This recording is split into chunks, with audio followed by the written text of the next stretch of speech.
Can't believe it, but the A's did it again. The A's walked it off against the Angels. Back-to-back nights they've done so, winning this one in a low-scoring affair, sort of different than last night. 2-1 final score in this one, also ending in 10 innings. So back-to-back games ending in 10 innings with a walk-off. Very interesting. A lot to unpack in this game. I mean, not a lot of offense, but pitching-wise for both sides, very strong. The A's had Cole Irvin, who obviously made his final start of this season, given that this is the second to last game of the year. The A's pitching was pretty much lights out. The only run that the Angels got was unearned. Pruitt came in for an inning, did great. Sear, Acevedo, Puck all did good as well. And so, yeah, Irvin went 6 strong innings. I thought maybe they'd let him go for a 7th, but he struck out 5 hitters and only allowed 4 hits. But yeah, this game was pretty much equal on both sides. The Angels had 7 hits, the A's had 6, but the A's, of course, sort of similar to last game. They, found themselves kind of coming back at the end there. I mean, obviously they had the lead in the 8th inning, but the Angels tied it up in the 9th, and then the A's scored in the 10th. So, 3 innings in a row there where a team scored. So yeah, getting into this, the A's obviously broke open to the scoreless tie in the bottom of the 8th inning. Seth Brown, who's been incredible lately, obviously last game making a big impact.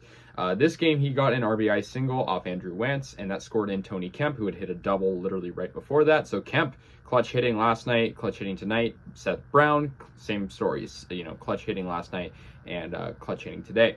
So yeah, Seth Brown, a little stat for you, has hit safely in each of his last 3 games, batting .417 with 2 runs, a triple, and 6 RBIs in that 3-game span. So to my point, Seth Brown has been hitting, very, very well.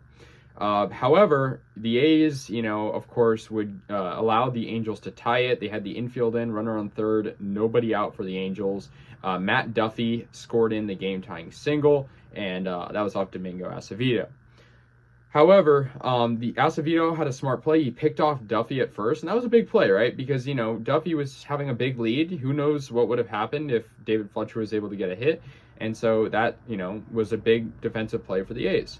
And then in the 10th inning, Shohei Ohtani up with runners on the corners. He, absolutely drives one. Seth Brown makes a great catch, AJ Puck pitching.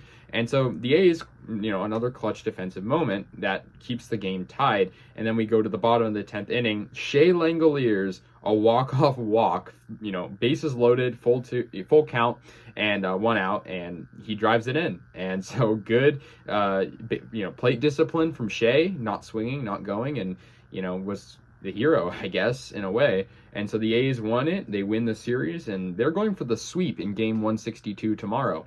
It was really interesting to see Kurt Suzuki return. Obviously, he'd returned numerous times before, but he, after 16 years of MLB service, will retire along with Stephen Vogt. So both catchers retiring, both former, Kurt Suzuki is a former Oakland Athletic himself, and Stephen Vogt on the team currently. So that was really cool to see. Sean Murphy, also, I don't want to leave out his performance. He had 3 hits in this game. But yeah, Brown and Langoliers each with 2 RBIs apiece.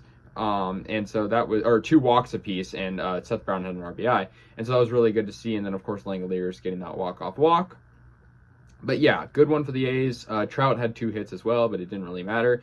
Lorenzen had a good starting pitching performance too, and that's kind of what I talked about earlier with the good starting pitching. He struck out 7 hitters, Oakland hitters, and of course the Angels aren't really known for their pitching, but he had a good game, and their bullpen was all right in this game. They had a, Tepera kind of gave up the game, but other than that, not bad. Obviously, both teams aren't playing for anything, but it's cool to see, where was this A's clutch hitting and offense during the regular season? I mean, game 160 and 161 have been decided by, 1-run walk-offs, and I think 162 should be interesting too. The A's are going to try to win their 60th game of the season next one.